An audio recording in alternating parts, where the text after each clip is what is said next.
பிதாசுதன் பரிசுத்த ஆவியின் பேராலே ஆமீன்.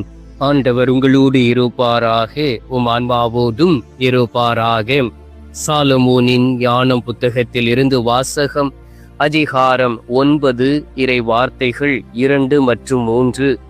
நீர் உண்டாக்கிய படைப்புகளின் மேல் ஆட்சி செலுத்தவும், தூய்மையோடும் நீதியோடும் உலகை ஆளவும், நேர்மையான உள்ளத்தோடு தீர்ப்பு வழங்கவும் உமது ஞானத்தால் மானிடரை உருவாக்கினீர். ஆண்டவரின் அருள்வாக்கு. இறைவா உமக்கு நன்றி.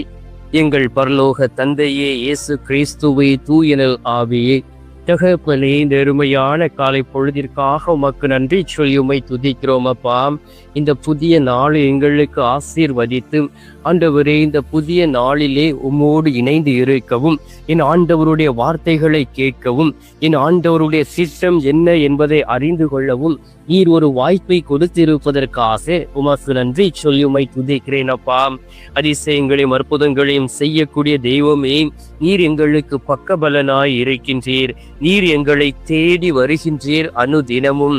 ஆண்டவரே, உம்மை விட்டு நாங்கள் வழி விலகி சென்றாலும் நீர் எங்களோடு கூட இருந்து எங்களை உமது மகனாக மகளாக மாற்றுகின்றீர். அதிசயங்களையும் அற்புதங்களையும் செய்யக்கூடிய தெய்வமாய் அனுதினமும் ஒவ்வொரு பிள்ளைகளையும் நாடுகின்றீர்.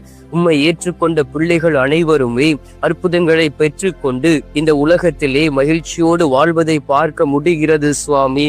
இந்த நாளிலும் கூட ஆண்டவரே, நாங்கள் அனைவரும் உமது திரு பாதம் தேடி வந்திருக்கின்றோம். என் ஆண்டவர் என்னுடைய குரலை கேட்க மாட்டாரா? என் ஆண்டவர் என்னுடைய கஷ்டங்களை எடுத்து மாற்ற மாட்டாரா? என்னுடைய வேதனைக்கு ஒரு முடிவு இருக்காதா? ஏன் என்னுடைய குடும்பம் மட்டும் இவ்வளவு தத்தளித்து கொண்டு இருக்கின்றது? குடும்ப வாழ்க்கையில் நிம்மதி இல்லையே, ஒரு சந்தோஷம் இல்லையே, ஒரு ஆசீர்வாதம் இல்லையே என்கின்ற எண்ணத்தோடு இந்த நாளிலே உம்மை தேடி வந்திருக்கக்கூடிய ஒவ்வொருவரையும் உமது கரங்களில் ஒப்பு கொடுத்து ஜெபிக்கிறேன் அப்பா. பாவியாக இருக்கக்கூடிய என்னால் எந்த ஒரு காரியங்களையும் செய்ய முடியாது தகப்பனே. ஆனால் நீர் கொடுத்த வல்லமையை கொண்டு, திருச்சபையின் வழியாக நீர் கொடுத்திருக்கக்கூடிய பலத்தை கொண்டு, அருளையும் இரக்கத்தையும் கொண்டு அநேக ஆத்துமாக்களை உமது திரு சமூகத்தில் அழைத்து வர முடியும்.